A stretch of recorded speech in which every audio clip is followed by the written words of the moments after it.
오늘 말씀은 하나님께서 예레미야 선지자에게 이스라엘의 회복을 약속하시는 그러한 말씀입니다.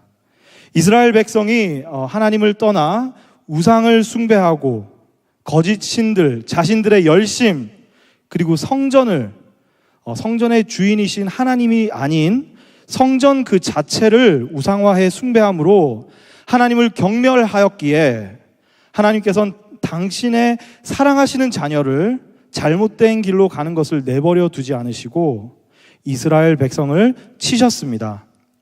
바벨론을 통해 이스라엘 나라가 멸망하게 되고 백성들은 포로가 되어서 모두 다 잡혀가게 되었습니다. 하지만 이게 끝이 아닙니다. 하나님께서는 오늘 저희가 읽은 본문을 통해서 이스라엘 백성들, 하나님의 백성들의 회복을 약속하고 계십니다. 그럼 그 약속이 무엇인지 오늘 저희가 살펴보기를 원합니다. 오늘 본문의 10절을 보니까 먼저 하나님께서 이렇게 말씀하십니다. 바벨론에서 70년이 차면, 이 70년이라는 시간은 하나님께서 예정하신 시간입니다. 그렇죠? 70년이 되면 이런 일이 일어날 것이라 라고 하나님께서 예레미야 선지자를 통해서 이스라엘 백성들에게 말씀하고 계시는 것입니다. 그리고 70년이 다 차면 하나님께서 이스라엘 백성들을 돌보고 하나님의 선한 말을 성취하셔서 다시금 하나님께서 아브라함에게 약속하신, 모세에게 말씀하신 그 땅으로 이스라엘 백성들을 돌아오게 할 것이라고 하나님은 지금 약속하고 계십니다. 하지만 그 전에 하나님께서 말씀하신 이 70년이 차야 한다라는 것입니다. 이것은 무슨 말씀이냐면 하나님께서 정한 때가 될 때에 하나님의 말씀이, 하나님의 약속이 이루어진다라는 것입니다. 이스라엘 백성들에게 이 70년의 세월은 너무도 힘들고 아픈 시간이었을 것입니다. 하지만 하나님께서는 때가 되어야만 회복이 있을 것이라고 오늘 말씀을 통해 이스라엘 백성들에게 약속하고 계십니다. 이 말씀은 하나님께서 이스라엘 백성들에게 하나님께서 정하신 때를 기다리라고 말씀하시는 것이기도 합니다. 자기 마음대로 나서지 말고 하나님의 정하신 때를 기다리라는 것입니다. 그리고 그 때가 되면 회복의 기쁨을 누리게 될 것이라고 오늘 본문을 통해서 하나님께서 이스라엘 백성들에게 말씀하고 계십니다. 그럼 하나님께서 약속을 하신 이 회복이 무엇입니까? 하나님께서 자신의 백성들을 돌아보시고 그분의 선한 말을 이스라엘 백성에게 성취하셔서 자신들의 땅으로 돌아오게 하실 것이라는 것이 그 약속이라는 것입니다. 즉 다시금 하나님의 백성으로서 언약의 땅에서 살 수 있는 것이 오늘 하나님께서 이스라엘 백성들에게 주시는 약속입니다. 하나님께서 돌보고라고 표현되어 있는 이 말씀은 돌아보겠다, 케어하겠다라는 뜻이 있습니다. 하지만 이 단어가 가지고 있는 뜻들 중에 방문하겠다, 찾아오겠다라는 뜻도 있습니다. 영어 성경을 보니까 돌보고 이 단어가, 하나님께서 돌보고 이 단어가 I will visit you, I will come to you, 즉 방문하겠다, 찾아오겠다, 다시 오겠다라고 표현되어 있습니다. 즉 하나님의 정하신 때가 되면 하나님께서 당신의 백성들에게 오시겠다라는 것입니다.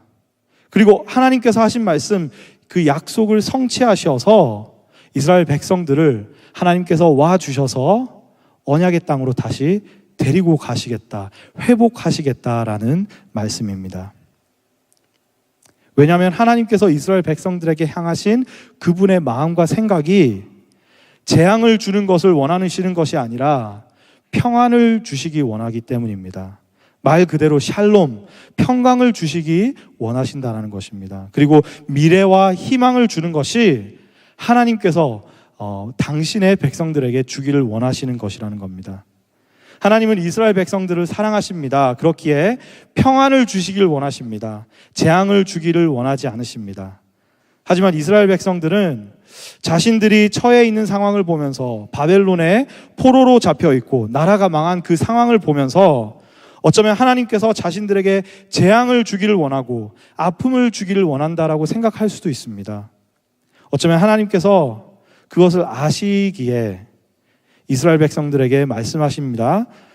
하나님께서 주시길 원하는 것은 평강이고 찬란한 미래고 희망이라는 것을 오늘 본문을 통해 말씀하신다는 것입니다. 그리고 하나님의 이 마음을 알고 믿으라는 것입니다.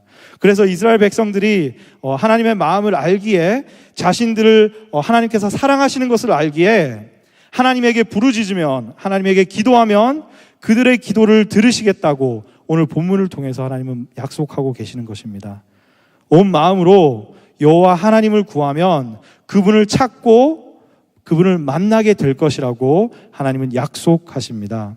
그리고 종합적으로 14절에 이렇게 기록되어 있습니다. 14절을 보니까 이것은 여호와의 말씀이니라. 나는 너희들을 만날 것이며 너희를 포로된 중에서 다시 돌아오게 하되 내가 쫓아 보내었던 나라들과 모든 곳에서 모아 사로잡혀 떠났던 그곳으로 돌아오게 하리라. 이것은 여호와의 말씀이니라.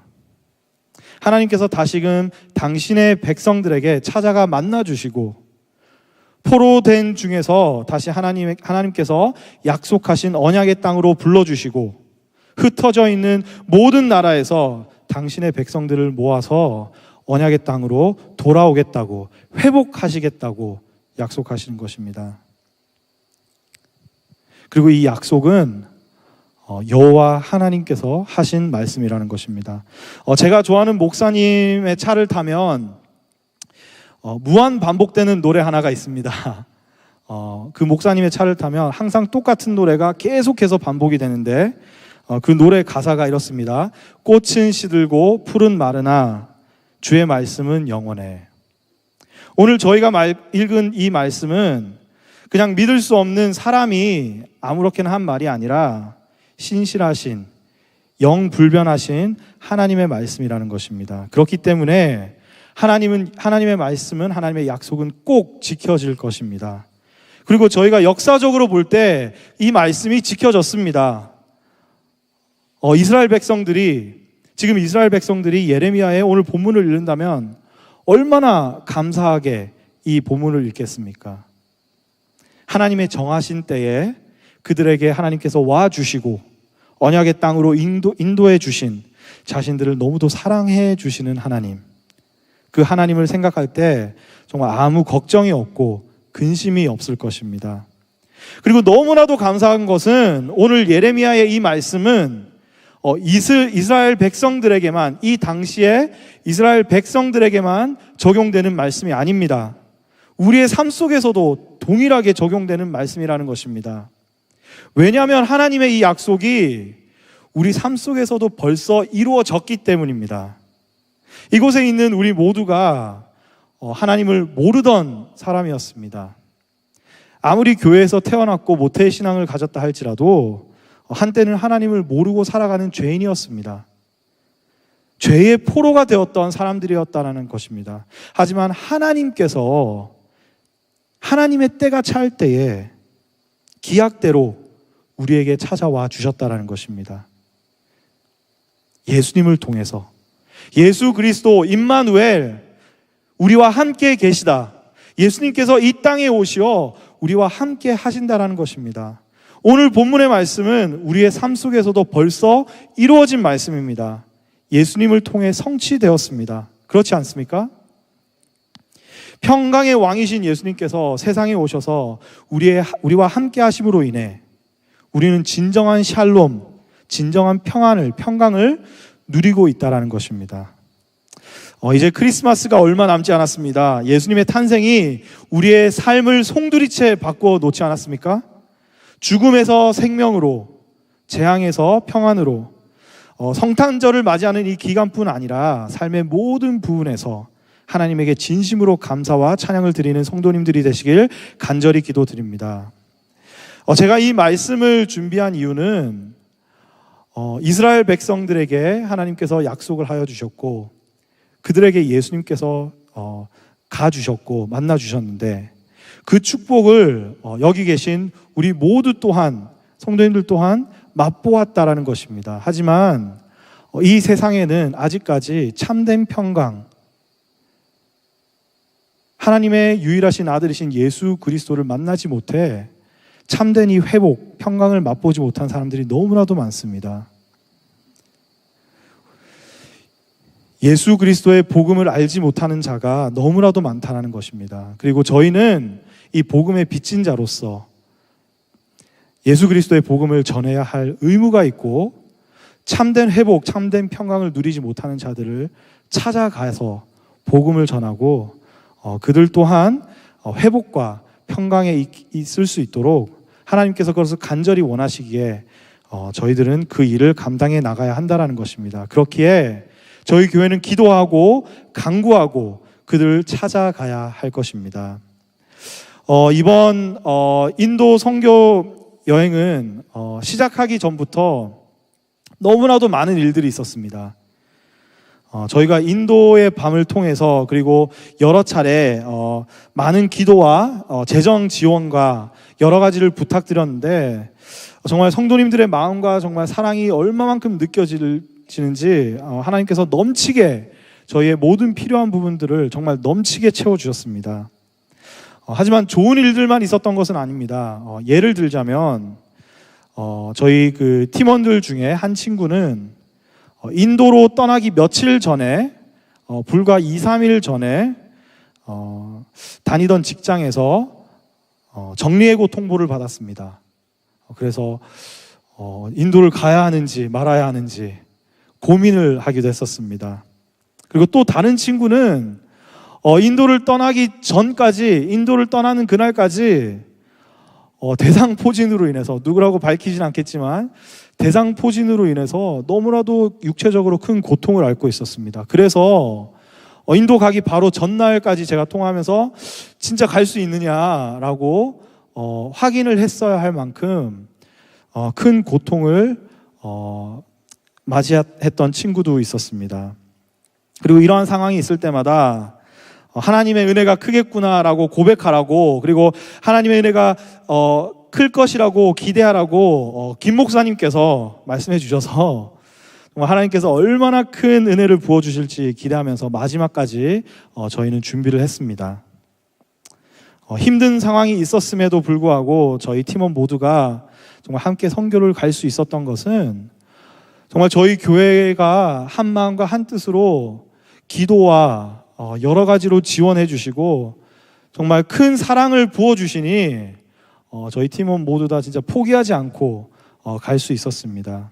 정말 하나님의 그 큰 은혜가 무엇인지 경험할 수 있는 소중한 시간이었던 것 같습니다. 인도에 도착하자마자 제가 느낀 것은 와, 정말 사람이 많다라는 것이었습니다.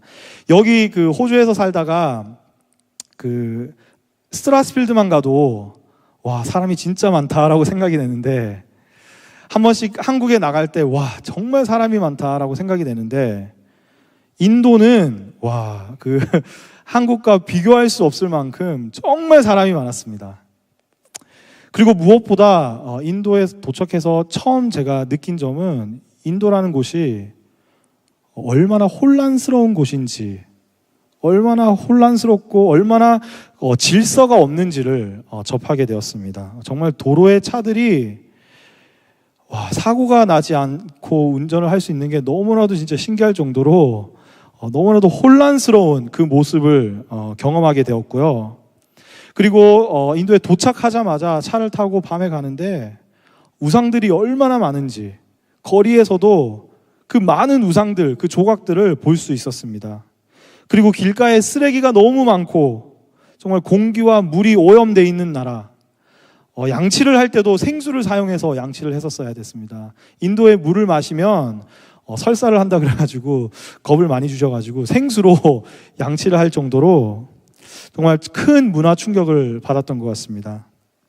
너무나도 근데 가슴이 아팠던 것은 그 많은 사람들이 하나님을 모르고 죽음의 길에 서 있다라는 생각을 하니까 너무나도 마음이 아파왔던 것 같습니다.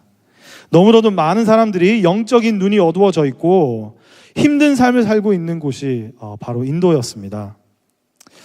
저희가 도착한 지 하루 이틀 만에 현지 교회를 방문하고 기도를 하는 시간을 가지게 됐는데요.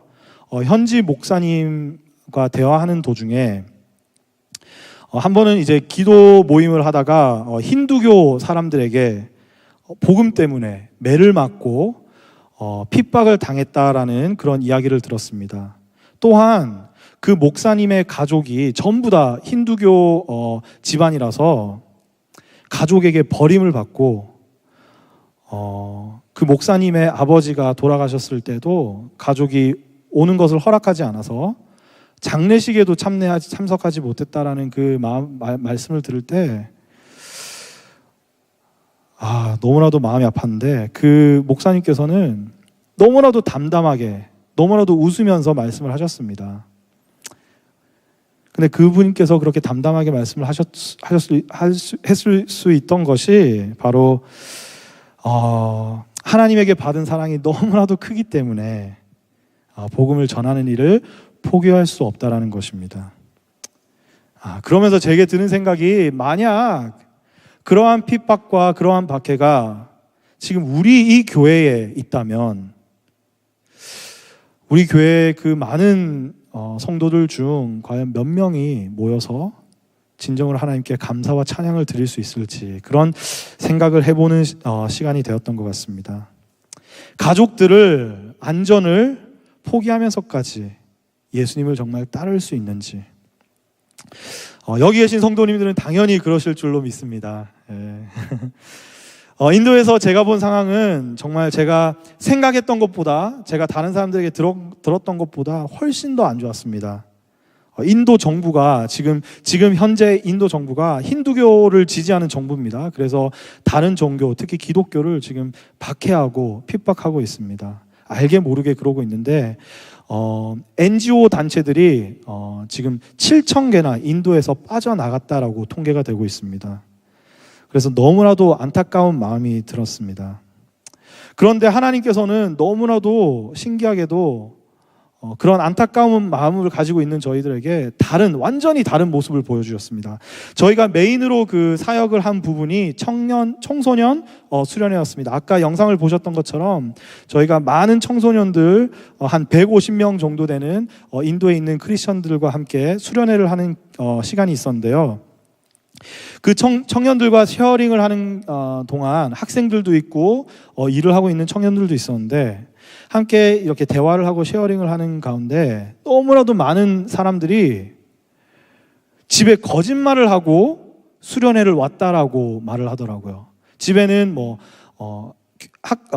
회사에서 연수회를 가는데 거기에 간다라고 하고 오고, 학교에서 해야 되는 일이 있어서 수련회를 왔다라고 거짓말을 하고 왔다라고 하더라고요. 그 이유가 가족들이 예수님을 믿는 것을 알게 되면 교회에 갈 수 없는 상황이 발생하기 때문에 그렇게 해서 수련회를 온다라고 하더라고요. 그래서 이 사람들의 상황이 정말 힘들고 정말 아프고 정말 슬프겠구나라고 생각을 했는데, 근데 놀라운 것은 아까 영상을 보셨던 것처럼 이들은 정말 슬프거나 힘들어하는 모습이 전혀 없었습니다. 너무도 즐겁고 기쁜 모습이었습니다. 심지어 지금 저희 교회에 있는 그 누구보다 기쁜 모습으로 찬양하고 말씀을 듣고 너무나도 즐거워서 다 함께 춤을 추며 하나님을 찬양했었습니다. 정말 꼭 무슨 너무도 좋은 일이 있어서 수련회 기간 동안 잔치를 하는 것 같았습니다. 찬양을 하고 춤을 추고 기도를 하고, 이러한 모습이 그들이 처한 상황과는 너무나도 반대되는 일들이었다라는 것입니다. 그렇지 않습니까? 저희는 조금만 예수님 때문에 박해를 받거나 조금이라도 희생을 해야 되는, 조금이라도 억울한 상황이 오면 정말 세상을 다 잃은 것처럼 축 처져 있는데, 이들은 예수님을 믿는 것 때문에 너무나도 힘든 삶을 삶에도 불구하고 잔치를 하고 있는 것입니다. 너무나도 기뻐서. 그리고 저희는 그 이유를 압니다. 그렇죠? 바로 예수 그리스도 때문이라는 것입니다. 예수님으로 인해서 그분을 믿을 때 구원을 얻었고 생명을 얻었기 때문에 하나님의 안에 있는데 즐겁지 않은 이유가 없다라는 것입니다. 아무리 세상에 어려운 일들이 있고 힘든 일이 닥친다고 할지라도 예수님 안에 있는데 무엇이 두렵냐라는 것입니다. 정말 그러한 모습을 보면서 저부터 많은 반성을 하게 되었습니다. 인도 선교 중 정말 많은 일들이 있었습니다. 하나님께서 그 중에 가장 크게 보여주신 것은 수련회를 통해서 이것을 저희에게 보여주신 것 같습니다. 다름 아닌 예수 그리스도 안에서 참 자유를 누리며 희망과 평강으로 살아가는 이들의 모습 속에서 참 그리스도인의 모습을 보게 해주셨다는 것입니다. 박해 속에서도, 핍박 속에서도 주님 한 분만으로 기뻐하는 이 모습, 얼마나 아름다운지 모르겠습니다. 하지만 안타까운 것은, 너무나도 안타까운 것은 인도에는 1억 명이 넘는 사람들이 있습니다. 그리고 그 중에 예수 그리스도를 알고 예수 그리스도를 믿고 구원을 얻은 자들, 회복으로 인해서 예수 그리스도로 인해 평강을 누리는 사람들이 너무나도 작다라는 것입니다. 예수님이 없는 자들은 여전히 그 땅에서 절망 속에서 살아가고 있습니다. 인도 사람들에게 필요한 것은 제가 보니까 돈이 아닙니다. 생활의 평안함이 아닙니다. 그런 것들이 아닙니다. 인도 사람들에게 진정으로 필요한 것은 예수 그리스도의 복음입니다.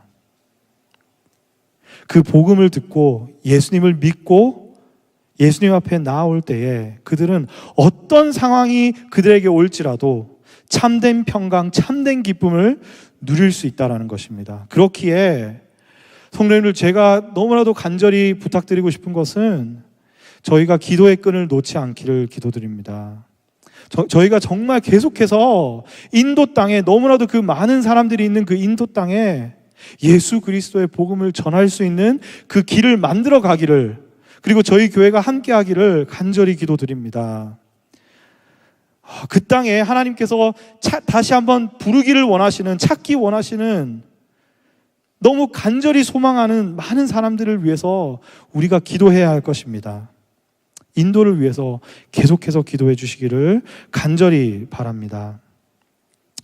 하나님께서는 지금도 살아계셔서 역사하시고 그리고 우리의 기도를 들어주신다고 오늘 말씀에 기록되어 있습니다. 인도에 있는 많은 사람들이 정말 예수님을 만나고 믿고 따라서 기쁨과 화평이 가득할 수 있도록 기도하기를 함께 기도하기를 간절히 소망합니다. 너무나도 놀라웠던 것은 몇 가지 간증하고 싶은 것이 있는데, 너무나도 놀라웠던 것은 대상포진으로 가는 날까지 고생했던 그 친구, 너무나도 신기하게도 선교 가는 날부터 갔다 올 때까지 약을 먹은 것도 아닙니다. 약을 먹지 않았습니다. 다른 무엇을 하지도 않았습니다. 저희는 기도만 했습니다. 그런데 선교 기간 동안 단 한 번도 고통이 있다고 말하지 않았습니다. 정말로 정말로 놀랍습니다. 뿐만 아니라 그 직업을 잃은 그 친구는 인도에 있는 동안에 너무나도 감사하게 새로운 일자리가 확정되었다고, 그래서 지금 일하고 있어서 오늘 오지 못한 친구가 있습니다. 이런 일들이 과연 우연일까요? 이러한 일들이 어쩌다가 일어난 그런 일들일까요? 이런 이 일들 말고도 인도에서 놀라운 기적을 저희 멤버들이 체험했습니다. 정말로 기적을 체험했습니다. 나중에 시간이 되면 그런 것들도 나누도록 하겠습니다. 그런데 무엇보다 저희 모두가 체험했던 가장 큰 기적은 우리 팀원들의 모두의 그 완악한 마음을 하나님께서 이번 선교를 통해 정말 연하게 만들어 주시고, 하나님을 더욱더 신뢰하게 해주시고 하나님을 더욱더 사랑하게 해주셨다는 것입니다. 여러 명의 팀원들이 내년에 다시 가겠다고 다짐을 했습니다. 그리고 선교에 대한 비전을 하나님께서 주셨다고 고백을 했습니다. 성도님들, 주님 안에 있는 것이 얼마나 즐거운 일인지, 얼마나 감사한 일인지, 예수 그리스도를 통해서 우리 삶 속에 회복이 있을 뿐만 아니라 평강을 누리며 살아갈 수 있다는 것이 얼마나 큰 기쁨인지 이번 선교를 통해서 하나님께서 보여주셨습니다. 더욱더 많은 사람들이, 더욱더 많은 영혼들이 주님 안에 있기를 소망합니다. 그리고 여기 계신 성도님들 또한 정말 주님 안에 계시기를, 기쁨과 즐거움과 마음의 화평이 끊이지 않기를 기도드립니다. 하나님께서 정하신 때에 기약이 이름에 예수님을 통하여 우리에게 회복을 주셨습니다. 평강을 주셨습니다. 예수님께서 고통과 버림과 저주를 받으심으로, 죽으심으로 우리는 기쁨과 즐거움, 화평, 그리고 영생을 누릴 수 있다는 것입니다. 주님 안에 있는 우리가 땅 근심이 있습니까? 날마다 예수님으로 인하여 기쁨과 화평을 누리시며 회복과 즐거움이 있는 삶을 사시기를 기도드립니다. 더 나아가 우리만 그러한 회복된 평강에 있는 삶을 누리는 것뿐만 아니라 우리 교회가 모두가 한 마음과 한 뜻과 한 영으로 정말 이 땅에 하나님을 알지 못하고 예수님을 알지 못하는, 지금도 절망 속에서 살아가는 그 많은 사람들에게 예수 그리스도의 복음을 전하여서 그들의 삶 속에서 그들의 영혼이 회복되게 하기 위하여 저희 교회가 다 함께 나아가기를 간절히 기도드립니다. 이 시간 다 함께 찬송하며 나아가기를 원합니다. 이 시간 저희가 찬송하기를 원하는 것은 주 안에 있는 나에게 함께 찬송하기를 원합니다. 하나님께서 너무나도 크게 저희 팀에게 보여주셨던 것은 다름 아닌 예수 그리스도 안에 있을 때 정말 아무 근심 걱정 없고 기쁨과 즐거움과 평강으로 살아갈 수 있다는 것입니다. 이 시간 이 찬양을 할 때에 정말 그 진실이 우리 삶 속에서 살아 넘치도록 그렇게 해달라고 다 함께 결단하시며 찬송하도록 하겠습니다.